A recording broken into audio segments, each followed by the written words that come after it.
It's very pleasant round the old docks on 39th Street in Brooklyn. They've made an effort. New businesses and new apartments in old warehouses, not too far from Manhattan. But 39th Street harbours a secret, a dark COVID secret, which only now is slowly coming to light. Stored in these refrigerated trucks since the pandemic surge overwhelmed medical examiners in April, hundreds of dead bodies, the remains of people who passed from COVID-19, but whose corpses have yet to be claimed by anyone. More than 600 of them still here in all. As we filmed, the midday sun picked out the Statue of Liberty, which is actually several kilometres away across the harbour. From this angle, it appears as if she's overlooking the trucks, keeping watch.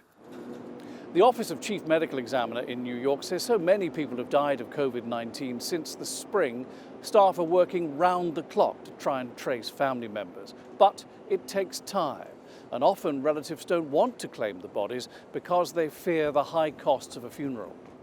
What many relatives don't know is that they do have the right to request a free burial here, Hart Island, off the coast of the Bronx.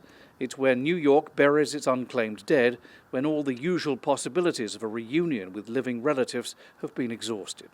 Stephen Wagner, Professor of Health Services and Health Administration at Seton Hall University in New Jersey, says the fear and anxiety associated with COVID-19 has kept people indoors much more than ever before, and it's also slowed down efforts to identify the dead.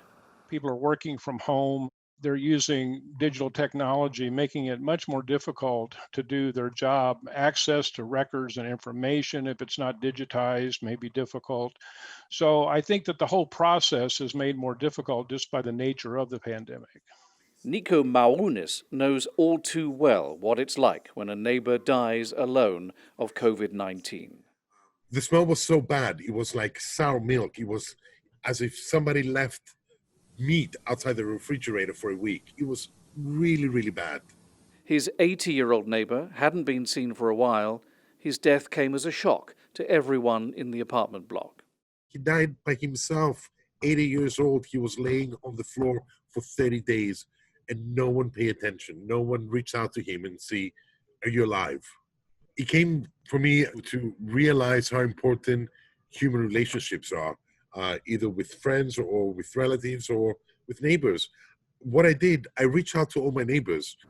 Back in Brooklyn, no one comes to this end of 39th Street unless they have official business sorting the tragic contents of the freezer trucks. The city says the site will remain until the pandemic is over. At the smart end of the street, no one pays much attention to the distant trucks. Life, which is, after all, for the living, carries on.